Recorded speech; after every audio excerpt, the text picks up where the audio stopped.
Welcome to Devika Ilangovan channel. இன்னைக்கு நம்மளோட சேனல்ல என்ன வீடியோ பார்க்க போறோம் அப்படின்னு பாத்தீங்கன்னா, டெய்லி ஏதாவது ஒரு டாபிக் பத்தி பேச சொல்வீங்க. இன்னைக்கு நான் படிச்ச ஒரு விஷயம், பட் அது எனக்கு ரொம்ப பிடிச்சிருந்துச்சு, அதை உங்களோட ஷேர் பண்ணிக்கணும் அப்படின்னு சொல்லி நினைக்கிறேன்.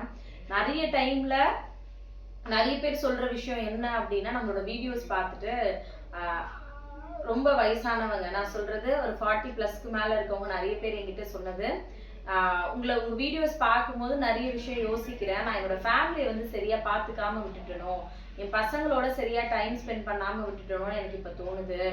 எனக்கு எங்க அக்கா தான் முக்கியம், எங்க அண்ணா தான் முக்கியம், எங்க அம்மா குடும்பம் தான் முக்கியம் அப்படின்னு எல்லாரையும் முக்கியம்னு நினைச்சு, பட் நான் என்னோட ஃபேமிலியை, என் ஹஸ்பண்டை, என் பசங்களுக்கு தேவையான விஷயங்கள்லாம் பண்ணலையோன்னு இப்ப வந்து தோணுது அப்படின்ற மாதிரி நிறைய பேர் நிறைய டைம்ல எனக்கு வந்து சொல்லி இருந்தாங்க.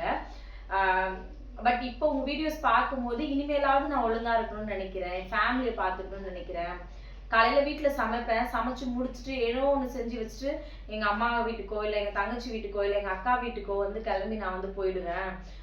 என் பசங்க ஈவினிங் வரும்போது சாப்பாடு இருக்கும், அவங்களுக்கு ஏதாவது ஒரு பிரச்சனை அப்படின்னா அது என்னோட பிரச்சனை மாதிரி எடுத்துக்கிட்டு நான் வந்து எல்லாத்துக்கும் முன்னாடி ஓடி நிற்பேன். பட் இப்போ எனக்கு வந்து முடியல அப்படின்னும் போது என் பசங்க தான் என்னை பாத்துக்கிறாங்க, என் ஹஸ்பண்ட் தான் என்னை வந்து பாத்துக்கிறாரு.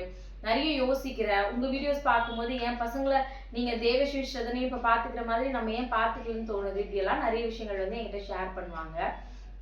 பட் நான் படிச்ச விஷயம் இதோட ரிலேட் ஆகுற மாதிரியான ஒரு விஷயம்.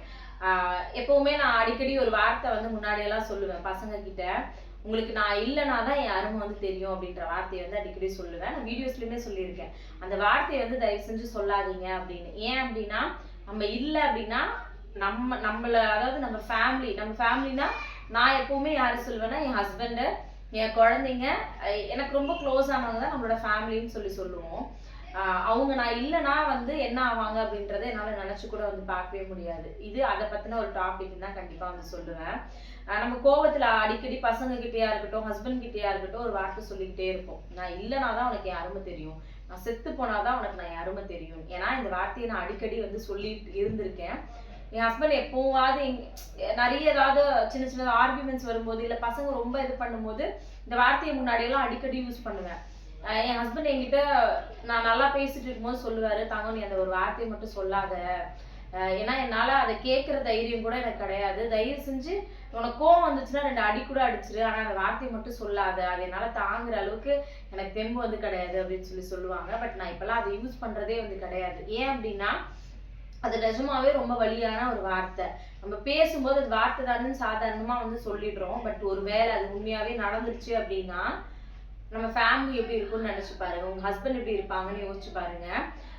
அதை தாண்டி நம்ம பசங்க எப்படி இருப்பாங்க, நீங்க இல்லை அப்படின்னா உங்க ஃபேமிலி எப்படி இருக்கும் அப்படின்றத ஒரு நிமிஷமாவது வந்து யோசிச்சு பார்க்கணும். ஆனா இதே நம்ம ஃபேமிலியை தாண்டி வெளியில இருக்கவங்க இருக்காங்கல்ல, நம்ம அவங்களுக்காக நிறைய ஓடி இருப்போம், அவங்கெல்லாம் ரொம்ப முக்கியமானவங்கன்னு சொல்லி நினைச்சிருப்போம்.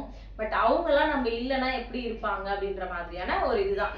நீங்க வந்து நாளைக்கு இல்லை அப்படின்னா நாளைக்கு எப்படி இருக்கும் அப்படின்ற மாதிரி ஒரு விஷயம் வந்து நான் படிச்சிருந்தேன், எனக்கு ரொம்ப வந்து பிடிச்சிருந்துச்சு. அதை உங்களோட நான் வந்து ஷேர் பண்ணிக்கணும் அப்படின்னு சொல்லி நினைச்சேன். ஃபர்ஸ்ட் விஷயமா வந்து போட்டிருந்தது என்னன்னு பாத்தீங்கன்னா, நம்ம நாளைக்கு இல்லை அப்படின்னா நம்ம வீட்டு கடிகாரம் வந்து நின்ற போறது கிடையாது, அது அதோட நேரத்தை வந்து காட்டிக்கிட்டு அதோட வேலையை வந்து பண்ணிக்கிட்டே தான் வந்து இருக்கும் அப்படின்னு சொல்லிட்டு. நிஜமாவே அது உண்மைதானே. நம்ம நாளைக்கு இருந்தாலும் இல்லைனாலும் நம்ம வீட்டு கடிகாரம் ஓடிக்கிட்டே தான் இருக்கும். ஏன்னா அது வேலையை வந்து செஞ்சுக்கிட்டே தான் வந்து இருக்கும். நம்ம இல்லை அப்படின்றதுக்காக அது என்ன, ஐயோ நம்ம வீட்டிலேயே ஒருத்தங்க இருந்தாங்களே அவங்க இல்லை அப்படின்றதுக்காக அது நமக்காக ஒரு 1/2 மணி நேரம் 1 மணி நேரம் ஓடுறதை நிறுத்திட்டு நமக்காக கவலைப்பட போதா? கண்டிப்பா கிடையாது. அது அதோட வேலையை தான் வந்து எப்பவுமே செய்ய வந்து போகுது. எனக்கு அதுல இருந்து ஒரு பாயிண்ட்ஸுமே படிக்கும்போது ஆக்சுவலா எனக்கு அப்படிதான் வந்து தோணுச்சு. இதுல இருக்கிற எல்லா விஷயமுமே எல்லாருக்கும் சரியா பண்ணணும் அப்படின்ற எந்த ஒரு அவசியமும் கிடையாது. பட் ஒருவேளை இதுல நான் சொல்லியிருந்த விஷயங்கள் எல்லாம் உங்களுக்கு சரி அப்படின்னு பட்டுச்சுன்னா, ஆமாக்கா நானுமே இப்படிதான் யோசிச்சேன், நீங்க சொன்னதை கேட்டதுக்கு அப்புறம் எனக்கும் இப்படிதான் தோணுச்சு அப்படின்னு உங்களோட பர்சனல் ஒப்பீனியன் ஏதாவது இருக்கும்ல, அதை கண்டிப்பா வந்து வீடியோல வந்து கமெண்ட்ல வந்து நீங்க ஷேர் பண்ணுங்க. செகண்ட் பாயிண்டா அதுல ஒரு விஷயம் வந்து கொடுத்துருந்தாங்க. அது என்னன்னு பாத்தீங்கன்னா, சூரியனுக்கு நீங்க இல்லாததை வந்து யாரும் போய் சொல்ல போறது கிடையாது, அதனால அது அதோட வேலையை செஞ்சுக்கிட்டே தான் இருக்கும் அப்படின்னு சொல்லிட்டு. அது உண்மைதான். ஆனா வந்து நம்ம இருந்தாலும் இல்லைனாலும் வந்து பாத்தீங்கன்னா அது அதோட வேலையை வந்து செஞ்சுக்கிட்டே தான் இருக்கும். ஆனா நமக்கு பிடிச்சவங்க, நம்ம கூடவே இருக்கவங்க, நம்மளோட ஃபேமிலியில இருக்கவங்க நம்ம இல்லை அப்படின்னா எப்படி இருப்பாங்க அப்படின்றத ஒரு நிமிஷமாவது யோசிச்சு பாருங்க. அதுக்காகவாவது நம்ம அடுத்தவங்களுக்காக வாழ்றதை தாண்டி நம்மளோட ஃபேமிலிக்காக வாழணும் அப்படின்னு சொல்லிட்டு நான் எப்பவுமே வந்து நினைப்பேன். 3வது விஷயம், நிஜமாவே இது ரொம்ப உண்மையான விஷயம் தான். என்னன்னு பார்த்தீங்கன்னா, நம்ம ரொம்ப பிடிச்சவங்களுக்கு நம்ம இல்லை அப்படின்ற விஷயம் ரொம்ப பெரிய ஷாக்கிங்காக தான் வந்து இருக்கும். ஆனால் நம்மளை பிடிக்காதவங்களுக்கு நம்ம இல்லை அப்படின்ற விஷயம் ரொம்ப சந்தோஷமான ஒரு விஷயமா தான் வந்து இருக்கும். எத்தனை பேர் நம்மளோட இருக்கவங்க நம்ம கூட ரொம்ப பிடிச்சிருக்காங்க அப்படின்னு நினைக்கிறீங்க? நிஜமாவே எத்தனை பேர் உண்மையா இருக்காங்க அப்படின்னு நினைக்கிறீங்க? நம்ம கூடவே பழகி நம்ம கூடவே இருந்துகிட்டு நம்ம இந்த பக்கம் போனதுக்கு அப்புறம் நம்மள அப்படி பேசுற நிறைய பேர் நம்மளை சுத்தி இருக்காங்க. பட் எனக்கு தெரிஞ்சு நமக்கு ரொம்ப உண்மையா இருக்கவங்க நம்மளோட ஃபேமிலியில இருக்கவங்க மட்டும்தான் அப்படின்னு நான் எப்பவுமே வந்து நம்புவேன். அது நம்மளோட ஹஸ்பண்டா இருக்கட்டும், நம்மளோட பசங்களா இருக்கட்டும், இவங்க மட்டும்தான் எப்பவுமே நமக்கு வந்து ஒரு சின்ன கஷ்டம் அப்படின்னாலும் நம்ம கஷ்டத்துல கூட இருக்கவங்க, நமக்கு ரொம்ப சந்தோஷமான விஷயம் அப்படின்னாலும் நம்ம சந்தோஷத்துல வந்து கூட இருக்கவங்க. அதனால நீங்க நாளைக்கு இல்லை அப்படின்னா நிஜமாவே நமக்கு பிடிச்சவங்க வந்து பார்த்தீங்கன்னா நம்ம இல்லைன்னு கஷ்டப்படுவாங்க. பட் நமக்கு பிடிக்காதவங்க நிஜமாவே சந்தோஷமா வந்து படுவாங்க. இந்த விஷயம் எனக்கு ரொம்ப வேலிடான ஒரு பாயிண்டா தான் வந்து தெரிஞ்சிச்சு. அடுத்தது வந்து பாத்தீங்கன்னா, நிறைய பேர் வந்து யோசிப்பாங்க, இன்னைக்கு வந்து செத்தவன் வந்து ஞாயிற்றுக்கிழமையில செத்துருக்க கூடாதா, இன்னைக்கு என்னால் லீவ் கூட போட முடியாது அப்படின்னு புலம்புறவங்க நிறைய பேர் இருப்பாங்க அப்படின்னு. அது உண்மைதான் இல்ல, நம்மளே நிறைய டைம்ல வந்து யோசிச்சிருப்போம்ல, ஐயோ இன்னைக்கு ஆஃபீஸ் லீவ் கூட போட முடியாதே அப்படின்னு. ஏன்னா எல்லாரும் நம்ம இல்லை அப்படின்னா சரி கடைசியா ஒரு தடவை அவங்கள போய் பார்த்துட்டு வந்துடணும் அப்படின்னு நினைக்கிறவங்க எத்தனை பேர் இருப்பாங்க அப்படின்றது தெரியல. ஆனா நம்மளை சுத்தி இருக்கவங்க நிறைய பேர் யோசிக்கிறது இந்த மாதிரியான ஒரு விஷயமா தான் வந்து இருக்கும். இது எத்தனை பேர் அக்செப்ட் பண்ணுவீங்க அப்படின்றது தெரியல. பட் எனக்கு இந்த விஷயம் வந்து கனெக்ட் ஆச்சு. ஏன் அப்படின்னா நான் நிறைய பேர் சொல்லி வந்து கேள்விப்பட்டிருக்கேன். செத்தான் லீவ்லயாவது செத்துருக்கலாம்ல, ஒரு நாள் நான் லீவ் போட்டு போகணுமா, ஒரு நாள் வந்து நான் ஆஃபீஸ் இது பண்ணிட்டு போகணுமா. பட் நான் அவங்கள செத்தவங்களோட வந்து பாத்தீங்கன்னா ரொம்ப க்ளோஸா வந்து பார்த்திருப்பேன். அப்படியே ஃபோன் பண்ணாங்க அப்படின்னா 2 மணி நேரம் 3 மணி நேரம் பேசி வந்து பார்த்திருப்பேன். ஆனா அவங்க இல்லை அப்படின்னும் போது அவங்களோட வார்த்தை வந்து இதுவா தான் வந்து இருக்கு. நிறைய பேர் மேக்சிமம் இந்த மாதிரி நினைக்கிறதுக்கு நிறைய வாய்ப்பு இருக்கு. அதே மாதிரி நம்ம நாளைக்கு இல்லை அப்படின்னா நம்மளை சுத்தி நிறைய பேர் அழுதுட்டே இருக்காங்க அப்படின்னா கூட சில பேர் ஏதோ அவங்களோட சில விஷயங்களை பேசி ஒரு நமக்கு சிரிப்பு வந்து சிரிச்சுட்டு தான் இருப்பாங்க. அங்க அழற எத்தனை பேர் உண்மையாவே நம்ம இல்லை அப்படின்னு சொல்லி அழுவாங்கன்னு ஒரு ஒரு 2 நிமிஷம் யோசிச்சு பார்த்தோம் அப்படின்னா எல்லாருமே அப்படி இருப்பாங்கன்னு கேட்டீங்கன்னா கண்டிப்பா கிடையாது. நம்மளோட ஹஸ்பண்டையும் நம்மளோட பசங்களையும் தாண்டி உண்மையாவே நம்ம இல்லை அப்படின்னா கஷ்டப்பட போறவங்க வேற யாரும் இல்லை அப்படிதான் நான் எப்பவுமே வந்து சொல்லுவேன். இந்த விஷயமே எனக்கு சரியாதான் வந்து பட்டுச்சு. அடுத்தது வந்து பாத்தீங்கன்னா, அவசரமா வந்தவங்க கேட்டுட்டே போவாங்க எப்ப எடுப்பாங்க அப்படின்னு. உண்மைதான். வந்திருக்கேன், எனக்கு பஸ்ஸுக்கு டைம் ஆச்சு, எத்தனை மணிக்கு எடுப்பாங்க அப்படின்னு சொல்லி ஆப்வியஸா வந்து கேட்பாங்க. இதெல்லாம் நம்ம நிஜமாவே நாளைக்கு இல்லை அப்படின்னா இந்த மாதிரியான விஷயங்கள்லாம் நம்மளை சுத்தி இருக்கவங்க கண்டிப்பா வந்து பண்ணுவாங்க. எனக்கு டைம் ஆச்சு, இந்த பஸ் விட்டா இன்னொரு பஸ் வந்து கிடையாது, எத்தனை மணிக்கு எடுப்பாங்க அப்படின்னு நிஜமாவே கேட்கிற உறவுகள் வந்து இருக்கதான் செய்வாங்க. நம்மளோட நடந்த நல்ல விஷயங்களையும் சரி, நம்மளோட குறை எல்லாத்தையுமே யார் பேசிக்கிட்டாலும் மற்றவங்களுக்கு வந்து கேட்காது. 2 பேர் பேசுறாங்க அப்படின்னா அடுத்தவங்களுக்கு வந்து கேட்காது. ஏன் அப்படின்னா அங்க இருக்கிற அந்த பறையோட சத்தத்துல வந்து எதுவுமே யாருக்குமே கேட்காது அப்படின்னு சொல்லி ரொம்ப அழகா அவர் வந்து சொல்லியிருந்தாரு. அதுவுமே ஆக்சுவலா ரொம்ப உண்மையான ஒரு விஷயமா தான் நான் வந்து பாக்குறேன். அடுத்த விஷயம் வந்து பாத்தீங்கன்னா, நம்மளோட ரொம்ப ரொம்ப க்ளோஸா இருப்பாங்கல்ல, அவங்க கூட இவ்வளவு தூரம் போகணுமா அப்படின்னு சொல்லிட்டு நம்மளோட அந்த இறுதி பயணத்துல வந்து சரி அவ்வளவு தூரம் போனோம் வேண்டாம் அப்படின்னு யோசிக்கிறவங்க கூட இருப்பாங்க அப்படின்ற மாதிரி வந்து இருந்துச்சு. அந்த மாதிரியும் நடக்கிறதுக்கான நிறைய வாய்ப்பு வந்து இருக்கு. ஆக்சுவலா இதுல சொல்ற விஷயங்கள் எல்லாமே எனக்கு பர்சனலா வந்து பாத்தீங்கன்னா ஆமால இப்படிலாம் இருக்கதானே செய்யறாங்க அப்படின்ற மாதிரிதான் எனக்கு வந்து தோணுது. அதுவுமே வந்து நடக்கும். அப்புறம் யார் வந்தாலும் யார் வரல அப்படின்னாலும் கரெக்டான நேரத்துல மயானத்தை வந்து சேர்ந்து அடைஞ்சிருவீங்க அப்படின்னு சொல்லி போட்டிருந்தாங்க. அது உண்மைதான். இவங்க வருவாங்க அவங்க வருவாங்கன்னு நம்மளை எடுக்கிற டைமுக்காக யாருமே வந்து வெயிட் பண்ண போறது இல்லை. எது நடந்தாலும் நடக்கலனாலும் நம்ம போற இடத்துக்கு நம்ம கண்டிப்பா போய் தான் வந்து போக போறோம்.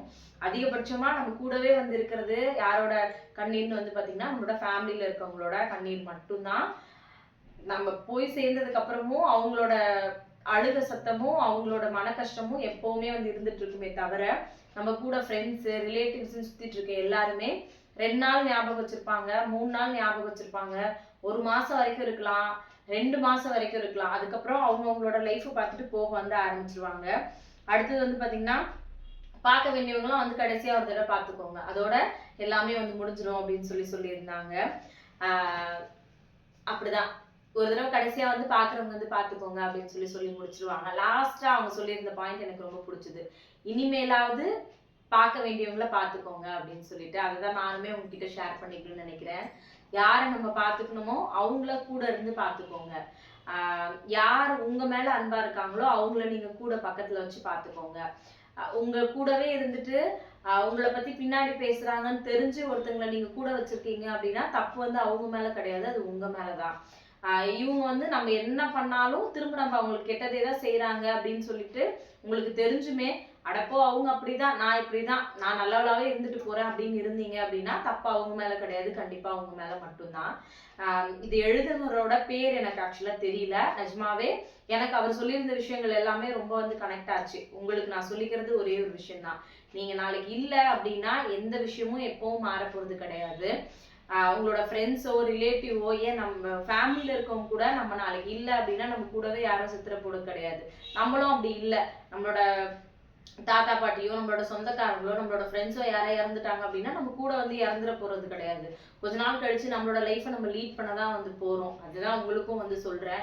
இவங்க எப்பவுமே நம்ம கூட கடைசி வரைக்கும் இருப்பாங்க அப்படின்னு யாரையுமே முழுசா வந்து நம்பாதீங்க, உங்க ஃபேமிலியை தவிர. அது உங்களோட பசங்களா இருக்கலாம். சில பேருக்கு பசங்க நல்ல பசங்களா அமைஞ்சிருக்கும், சில பேருக்கு ஹஸ்பண்ட் நல்லவங்களா இருப்பாங்க, இல்ல ஹஸ்பண்ட் சில பேருக்கு சரியில்லாதவங்களா இருப்பாங்க. எல்லாத்தையும் தாண்டி உங்களோட வாழ்க்கை உங்க கையில. அதனால முடிஞ்ச அளவுக்கு என்ன சொல்றது, ரொம்ப சந்தோஷமா ஒரு நாளையும் இன்னைக்கு நாள் என்னோடது அப்படின்னு சொல்லி கொண்டு போங்க. எப்பவுமே உங்களுக்காக வாழுங்க, உங்க குடும்பத்துக்காக டைம் ஸ்பெண்ட் பண்ணுங்க. இன்னைக்கு நிமிஷம் அவ்வளவுதான், முடிஞ்சிருச்சு. இதுக்கப்புறம் வந்து பாத்தீங்கன்னா இந்த நிமிஷத்தை திரும்ப நம்மளால கொண்டு வர முடியுமான்னு கேட்டீங்கன்னா கண்டிப்பா வந்து கிடையவே கிடையாது. அம்மா அப்பா அக்கா தங்கச்சி அண்ணன் தம்பி எல்லாருமே முக்கியம்தான். ஆனா எல்லாரும் உங்களை எப்படி ட்ரீட் பண்றாங்களோ அதுக்கேற்ற மாதிரி நீங்க வந்து அவங்க கிட்ட வந்து நடந்துக்கோங்க. அதுக்காக உங்களை எல்லாரு கூடயும் சண்டை போட்டுக்கோங்க, யாரு கூடயும் பேசாதீங்க அப்படியெல்லாம் நான் எப்பவுமே வந்து சொல்ல மாட்டேன். நமக்கு தெரியும் சில உறவுகளால நம்ம எந்த அளவுக்கு கஷ்டப்பட்டிருப்போம் அப்படின்றது நமக்கு நல்லாவே தெரியும். நீங்க என்ன வேணா பண்ணுங்க, நீங்க வேணும் அப்படின்றதுக்காக நம்ம ஒரு விஷயத்த இறங்கி இறங்கி பண்ணிக்கிட்டே இருக்கும்போது உங்களோட வேல்யூ வந்து அவங்களுக்கு தெரியாமலே வந்து போயிடும் கடைசி வரைக்கும். அதனால என்ன யோசிக்க ஆரம்பிச்சிருவாங்க அப்படின்னா, நம்ம வந்து அவங்க நம்மளை ஹர்ட் பண்றாங்க அப்படின்னா கூட சரி விடு, இவங்க தானே நமக்கு பிடிச்சவங்க தானே நம்ம இறங்கி போறதுனால அவங்கள நம்ம இழிச்ச வாயின்னு நினைச்சுப்பாங்க. இவ என்ன சொன்னாலும் இவ அமைதியா தான் இருப்பா, இவளை திட்டினா கூட இவ வாங்கிட்டு கொஞ்ச நேரம் கழிச்சு திரும்ப பேசிடுவா, அப்படிதான் வந்து யோசிக்க வந்து ஆரம்பிப்பாங்க. உங்களுக்கான சுயமரியாதையும் சரி, உங்களுக்கான சில நமக்கான கௌரவத்தையும் சரி யாருக்காகவும் எப்பவுமே விட்டு கொடுக்காதீங்க. அது எவ்வளவு உங்களுக்கு பிடிச்சவங்களா இருந்தாலும் சரி. உங்களுக்கான ஒரு லைஃப்பை வந்து வாழுங்க. அடுத்தவங்க என்ன சொல்லுவாங்க, இவங்க என்ன சொல்லுவாங்க, நம்ம இது பண்ணா என்ன நடக்கும், இவங்க ஒருவேளை நம்மளை தப்பா நினைச்சிருவாங்களோ இப்படின்னு அடுத்தவங்கள பத்தி யோசிச்சு உங்களுக்கு இருக்கிற ஒரு லைஃப்பை கண்டிப்பா நீங்க வீணாக்கிக்காதீங்க. நாளைக்கு நீங்க இல்லை அப்படின்னா உங்களை பத்தி யோசிக்கிறதுக்கு யாருக்கும் டைம் கிடையாது. ஒரு குறைஞ்சபட்சம் 1 மாசம் அவ்வளவுதான். அதுக்கப்புறம் அவங்கவுங்க வேலையை பார்த்துட்டு அவங்கவுங்க போக ஆரம்பிச்சிருவாங்க. நீங்க இல்லைன்றதுக்காக யாரும் சாப்பிடாம இருக்க போறது இல்லை, யாரும் தூங்காம இருக்க போறது கிடையாது, யாருமே நீங்க செத்துட்டீங்கன்றதுக்காக கூட உங்களோட வந்து சாக போறது வந்து கிடையாது. அவங்கவுங்களுக்கு அவங்க குடும்பம் முக்கியம். அதேதான் உங்களுக்கும் சொல்றேன். உங்களுக்கு உங்க குடும்பம் மட்டும் முக்கியம்னு பாருங்க, உங்களுக்கு நீங்க முக்கியம்னு பாருங்க. அடுத்தவங்களுக்காக ஒரு வாழ்க்கையை வாழ்ந்து இப்ப இருக்கிற உங்களோட வாழ்க்கையை தயவு செஞ்சு அழிச்சுக்காதீங்க. ஏன்னா நம்ம எப்பவும் யாருக்கும் எல்லா நேரத்துலயும் நல்லவங்களா இருக்க முடியாது. அவங்களுக்கு நீங்க ஏதாவது ஒரு விஷயம் ஃபேவரா பண்றீங்க அப்படின்னா அந்த நேரத்துல நீங்க அவங்களுக்கு நல்லவங்களா தெரிவிங்க. நாளைக்கு அவங்க பண்ற விஷயம் இல்ல தப்பா இருக்கு அப்படின்னு நீ சொல்ற விஷயம் தப்பா இருக்கு, நான் அதை பண்ண மாட்டேன்னு சொல்லிட்டீங்க அப்படின்னா நீங்க அவங்க கண்ணுக்கு கெட்டவங்களா மட்டும்தான் வந்து தெரிவிங்க. அதனால எனக்கு ஆக்சுவலா இது படிச்ச விஷயத்த உங்களோட எனக்கு ஷேர் பண்ணிக்கணும் அப்படின்னு சொல்லி தோணுச்சு. பட் இது எந்த அளவுக்கு கரெக்டா இருக்கு அப்படின்றதெல்லாம் எனக்கு தெரியல. எனக்கு பர்சனலா பிடிச்சிருந்துச்சு, அதை உங்களோட நான் வந்து ஷேர் பண்ணிக்கிட்டேன். கண்டிப்பா இந்த வீடியோ உங்களுக்கு பிடிச்சிருந்துச்சா இல்லையா அப்படின்றத மறக்காம கமெண்ட்ல சொல்லுங்க. பிடிச்சிருந்துச்சு அப்படின்னா நான் சொன்ன விஷயத்துல எந்த பாயிண்ட் உங்களுக்கு ரொம்ப பிடிச்சிருந்துச்சு அப்படின்றதையும் மறக்காம கமெண்ட்ல வந்து சொல்லுங்க. Thank you so much. மறுபடியும் நாளைக்கு இன்னொரு வீடியோல பார்க்கலாம். தேங்க்யூ.